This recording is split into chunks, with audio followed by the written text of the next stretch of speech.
안녕하세요. 오늘 딥다이브에서는 당신이 보내주신 자료들을 가지고, 인도와 동남아시아의 거성 문화, 특히 고인돌에 대해 좀 더 깊이 들어가 보려고 합니다.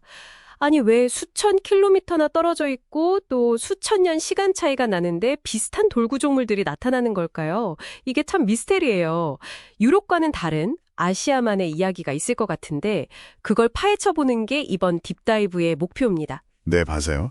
특히 주목할 점은 유럽이랑은 그 배경이 좀 다르다는 거죠. 인도는 철기 시대의 어떤 권력 구조랑 연결되고 또 동남아시아는 심지어 오늘날까지 이어지는 살아있는 거성 문화, 가 특징이거든요. 아, 살아있는 거성 문화요? 네. 그래서 이 거대한 돌들이 단서랑 무덤 그 이상이라는 걸 같이 한번 보시죠. 우선 인도 이야기부터 시작해 볼까요? 좋습니다. 자료 보니까 제일 먼저 눈에 띄는 게 그 인도 거성 문화가 유럽처럼 신석기, 농경시작 이게 아니라 기원전 1200년경, 그러니까 철기 시대라는 사회 변화 시점에 등장한다는 점이에요. 이거 상당히 큰 차이 아닌가요? 바로 그겁니다. 첫 번째 핵심인데요. 인도의 돌들은 초기 농경 공동체, 이거보다는 뭐랄까, 철기 시대 권력 구조, 이걸 보여준다는 거죠. 아, 네. 그러니까 이미 계층이 나뉜 사회에서 엘리트 집단이 자신들의 힘을 과시하는 상징, 뭐 그런 역할도 했다는 겁니다. 그럼 그 증거 같은 게 있나요? 있죠. 무덤에서 나오는 철제 무기나 아니면 금 장신구 같은 거요.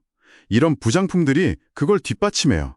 단순히 죽은 사람 기리는 걸 넘어서 특정 가문의 어떤 영토 소유권, 이런 걸 주장하는 표식, 뭐 그런 역할도 했던 거죠. 와, 형태도 정말 다양하더라고요. 고인돌만 있는 게 아니라 돌무지 원형, 열석, 선돌도 있고, 특히 그 케랄라 지역의 우산돌, 쿠다칼이라고 하죠. 또 모자돌, 토피칼, 이런 건 이름도 독특하고 모양도 정말 그 지역세에 강해 보여요. 네, 맞아요.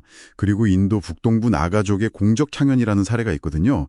이게 과거를 이해하는데 아주 중요한 열쇠가 돼요. 공적향연요? 그게 뭐죠? 개인이 마을 전체에 아주 큰 잔치를 베풀고 그 기념으로 거석을 세우는 그런 관습이에요.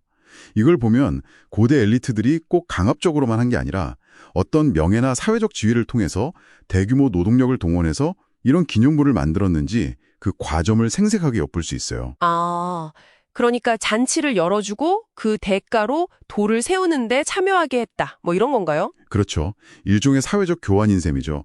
권력과 명예는 그런 상호작용 속에서 얻어졌던 거고요. 상상해보세요. 수백 명이 막 거대한 돌을 옮기고 축제 분위기 속에서. 와, 정말 흥미로운 방식이네요. 자, 그럼 이제 바다를 건너서 동남아시아로 가볼까요? 특히 인도네시아가 궁금한데요. 약 4,000년 전 오스트로네시아어족의 해상 확산, 그러니까 그 엄청난 선사시대 해양민족 대이동 과정에서 독특한 거성 문화가 나타났다고요. 네, 그 흐름 속에서 발전했죠. 뭐 한때 세계 최고 피라미드 논란이 있었던 자바섬의 군홍 파당 유적도 있긴 한데 아, 저도 들어갔어요. 네, 근데 그건 지금 기원전 1세기경부터 만들어진 토착적인 계단식 제단, 푼덴 베룬닥으로 보는 게 더 타당하다는 쪽으로 정리가 되고 있어요. 피라미드라기보다는 그들 고유의 성소였던 거죠. 그렇군요. 근데 정말 살아있는 거성 문화의 수도라고 할 만한 곳은 인도네시아 순바섬이에요. 돌무덤을 만들고 있어요. 마라푸라는 토착 신앙하고 결합해서 조상 숭배의 중심 역할을 하고 마을 한가운데 떡하니 자리 잡고 있죠. 와, 지금도요? 그럼 그 과정도 나가족처럼 뭔가 성대한 의례가 있겠네요. 그렇습니다.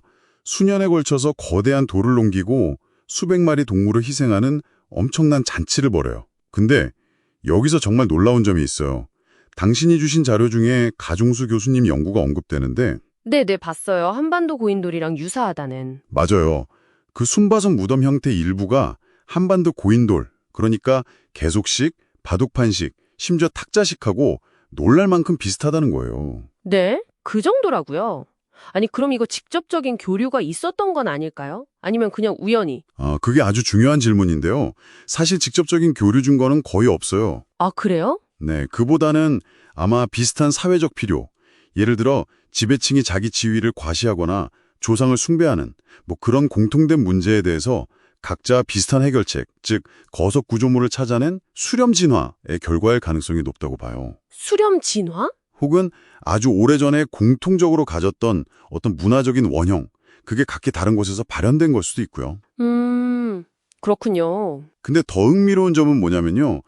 순바에서 가장 큰 무덤들 중 일부는 오히려 외부 압력, 예를 들어 네덜란드 식민 통치 같은 게 심했던 근대에 만들어졌다는 사실이에요. 네, 오히려 그럴 때 더 크게 만들었다고요? 왜죠? 이 자신들의 정체성을 더 강력하게 드러내려고 더 크고 웅장한 기념물을 세우는 거죠. 뭐 니아스 섬의 그 유명한 돌 뛰어넘기 의식이나 술라웨시 바다 계곡의 거석상들, 이런 것들도 다 인도네시아 거석 문화의 다양성을 보여주는 좋은 예시고요. 와, 거석 인플레이션이라 상황이 안 좋을 때 더 과시적으로 변한다. 뭐 그런 심리군요. 흥미롭네요. 자, 그렇다면 이제 큰 그림을 한번 봐야 할 것 같은데요. 유라시아 대륙 양끝, 그러니까 유럽이랑 동아시아 또 인도까지 이 유사성은 그럼 어떻게 설명해야 할까요? 여기서 중요한 통찰이 하나 있는데요. 형태 자체가 전파됐다기보다는 어쩌면 이념이 전파됐을 수 있다는 거예요. 이념이요? 네, 고인돌이라는 구체적인 형태가 직접 퍼졌다기보다는 엘리트 개인을 위한 기념비적인 무덤이라는 개념이 있잖아요. 그 개념 자체가 유라시아 스텝 지역을 통해서 전파되었을 가능성을 생각해 볼 수 있어요. 아, 스텝 지역을 통해서요. 네, 예를 들어 흑해 북쪽의 야무나야 문화 같은 경우 특유의 봉북무덤, 쿠르간으로 유명하잖아요.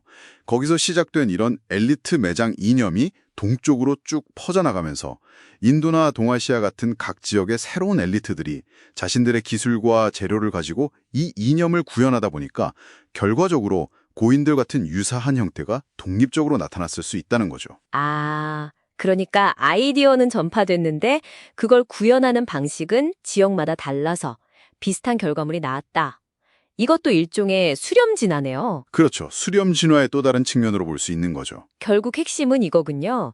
아시아의 거성 문화가 유럽의 영향을 받은 아류가 아니라 그 자체로 독자적인 혁신의 중심지였다는 것. 맞습니다. 전 세계 고인돌의 거의 절반이 한반도에 있다는 사실이나 또 방금 이야기한 인도와 인도네시아의 살아있는 전통만 봐도 아시아가 거성문화 연구에서 얼마나 중요한지 알 수 있는 것 같아요.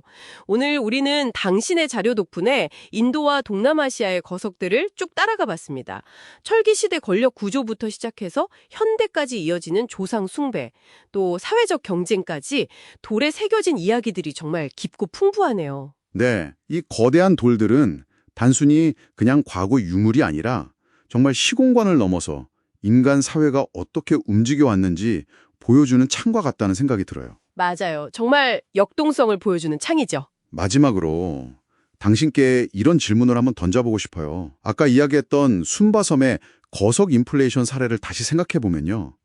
과연 거대한 기념물의 등장이 항상 사회의 안정이나 번영만을 의미할까요?